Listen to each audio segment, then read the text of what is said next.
BYU and Arkansas. Mm-hmm. I'm going to go on a mini rant here. You ready? BYU beat Sam Houston State 14-0. 14-0.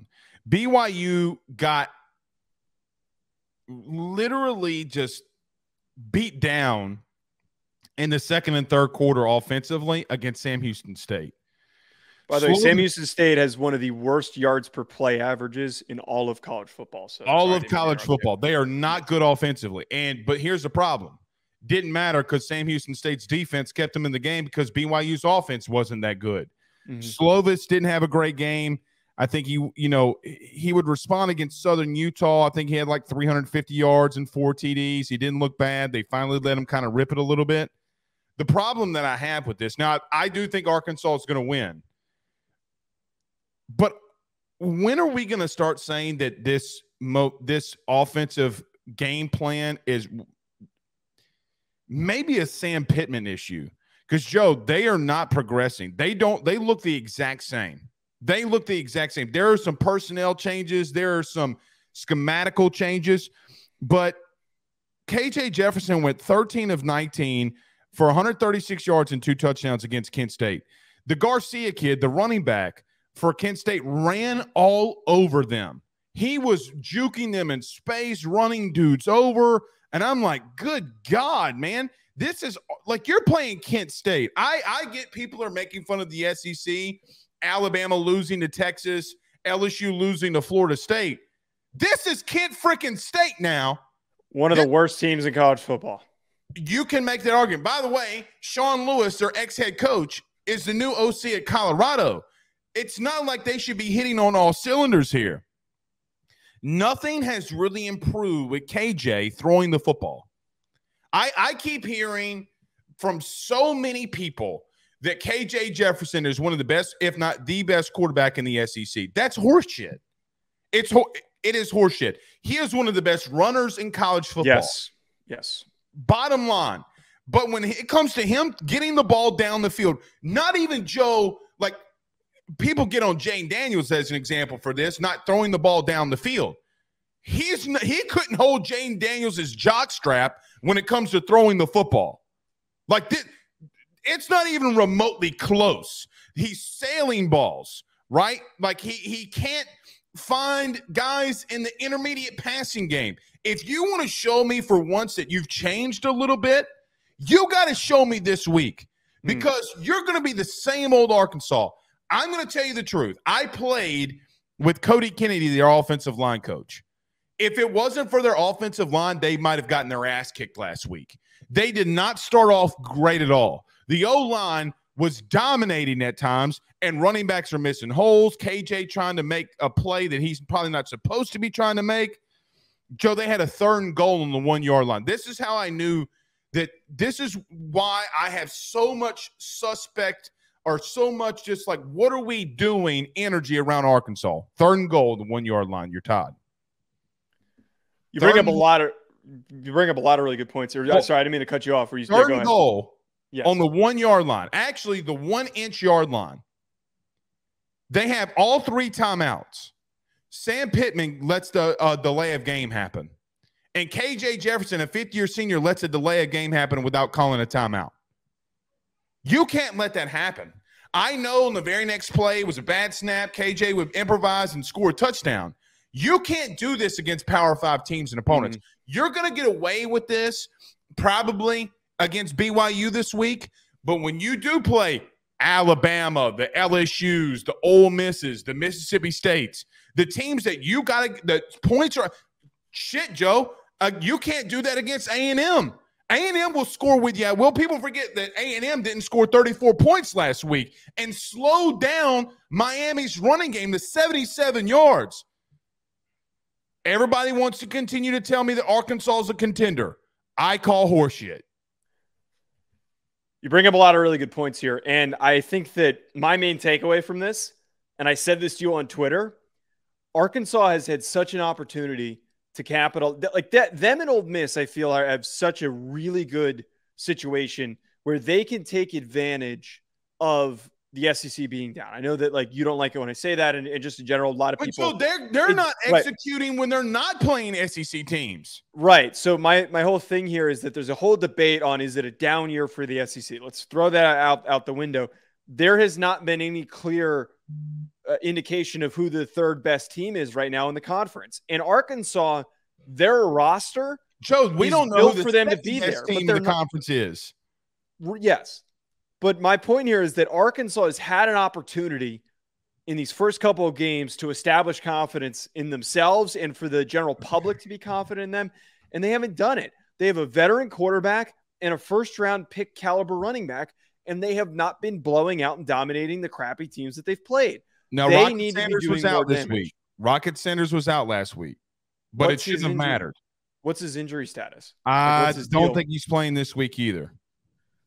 That's the biggest problem here. You know, but Joe, no, but that's my thing is that they can't play without him, that's where the issue is. Like you have to be able to do other things. And it was one of the things that we talked about in the offseason. They don't have any emerging receivers. You know, where's Traylon Burks? Where's your Traylon Burks? There's no one anywhere. They got a white kid named Tesla. Elon Musk should give the kid an NIL deal. That's hilarious. I don't trust white wide receivers with red hair. I don't trust coaches that wear their bills all the way turned in, or coaches that have Velcro hats, and I don't trust wide receivers with red hair. Or, never mind. I'm not gonna say it. I was gonna make fun of Sam Pittman, but I'm not going to, because I like Sam Pittman. Sam Pittman. I don't mind his milkers. I don't mind the milkers. Look, I think, but it's just things in college football, Joe, that don't jive. White wide receivers with red hair, dude, does not jive with me. I don't know a single guy with red hair that's been successful, so that's a problem. my deal here, though, they physically up front, I think, are going to win this football game just because their offensive line has just always been so well coached. I've been out on Keaton Slovis since he left USC. I just don't know. They've got one good football player. Sue Matea, one of their tackles, is really talented. But other than that, man, I don't have any redeeming things that I can put stock in. Like BYU has been underwhelming. Run the football. They can't throw the football. No. They can't get a push on their D line. They're suspect on the back end. There's no excuse that Arkansas can't go out there and kick their ass. None. But this game will probably be a one-score game because they have been, sloppy, really, really sloppy. A receiver needs to emerge. That's my biggest deal. And here's the problem with that, Joe. Can he get it to him? Because I think he can. It's just Burks a couple years ago, and Burks saved him on a lot of things. Joe, I'm looking at throws here. Okay, this is what I marked down in watching film. There are three throws that he makes in this film study and breakdown that. Where is the progression?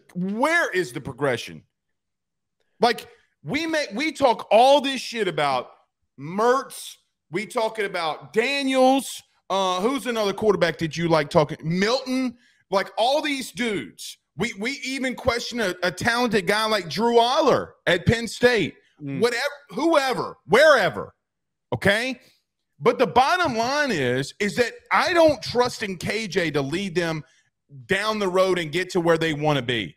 I really don't. Now, can he run the football at a high rate? Yes, I'm specifically talking about if they take it away from him, can he throw you to a win? Because there's one thing that we've seen in the SEC, especially in the West this year. You know who can score? Ole Miss, LSU. Ole Miss, LSU. Why am I blanking on the third team that I was thinking about here? Texas A&M. Those teams have gone against Power 5 opponents and scored. Yes. You're going up against Kent State last week, and you look like you don't give a damn about being there. That is a concern for me. And I love the Arkansas faithful. I love the Arkansas fans. But the bottom line is you're going to have to show me on film where they're not better or where they've gotten better. Because really they hadn't. They've gotten better on their defensive line a little bit, and they're getting more of a pass rush. But it's not, the reason that looks different is because Barry Odom used to drop 8.57 or 6.7 309 in the back. He used to drop everybody out in coverage and rush 3. You're going to look different when you're getting a pass rush when you're dropping everybody. To kind of conclude the thoughts on this game, I do think that KJ though has kind of stagnated. You know, it's disappointing when we talk about how leading into the season he was in the discussion as one of the best. Him and Will Rogers. We're about to talk to about Will Rogers.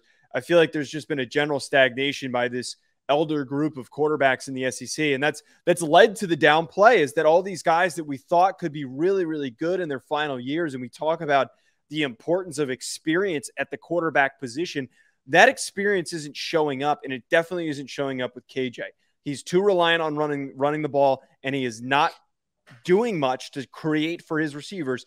It doesn't help that he doesn't have any receivers. I will give him an excuse there, but they have to do more throwing the football. I do agree with that 100%, because the minute that Rocket Sanders, and I'm blanking on the name of their backup, who's a decent player, when he's out, when Sanders is out, they got to be able to throw the football. They just have to. They're going to have to. And look, you got on Connor Cook on Monday with the Brain Cook. Thank you. What did I call him? Connor? Yeah, because it wasn't Connor I Cook. call Michigan every State. white dude from like Missouri Connor, because it just seems like the most white name of out there. Yeah. But Braden Cook, okay? You get on to him. But, Joe, if they got into a situation, I feel better at him throwing the ball down the field than I do KJ. Now, KJ's going to run, and he's a good quarterback when you add that in. But you're not going to be able to go in week in, week out, and that's why he's been getting hurt. All right.